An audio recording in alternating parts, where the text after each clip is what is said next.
धर्मस्य हानिमभितः परिदृश्य शीघ्रम् कामारपुष्कर इति प्रथिते समृद्धे ग्रामे सुविप्रसदने ह्यभिजातदेव श्रीरामकृष्ण भगवन् तव सुप्रभातम्।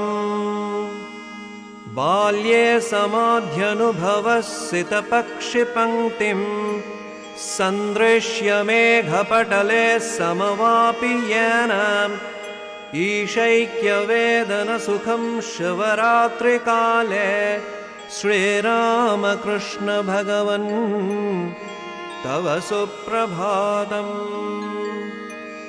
नानाविधानैः सनातनधर्ममार्गान् क्रैस्तादिचित्रनियमान् परदेशधर्मान् आस्थाय चैक्यमनयोरनुभूतवांस्त्वं श्रीरामकृष्ण भगवन् तव सुप्रभातम्।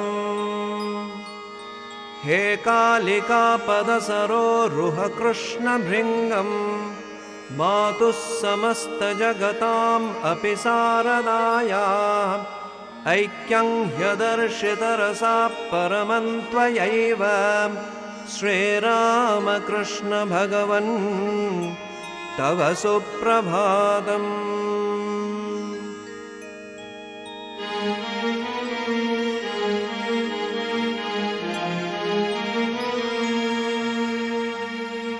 राखालतारकहरींश्च नरेन्द्रनाथम् अन्यान् विशुद्धमनसः शशिभूषणादीन् सर्वज्ञ आत्मवयुनं त्वमिहानुशास्ये श्रीरामकृष्ण भगवन् तव सुप्रभातम्।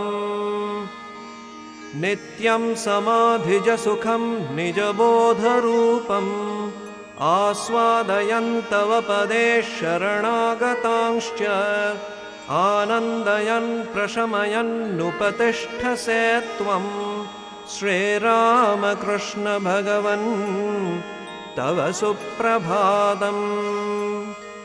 स्वीकृत्य पापमखिलं शरणागतैर्यद् आजीवनं बहुकृतं दयया स्वदेहे तज्जातखेदनिवहं सहसे स्मनाथ श्रीरामकृष्ण भगवन् तव सुप्रभातम्।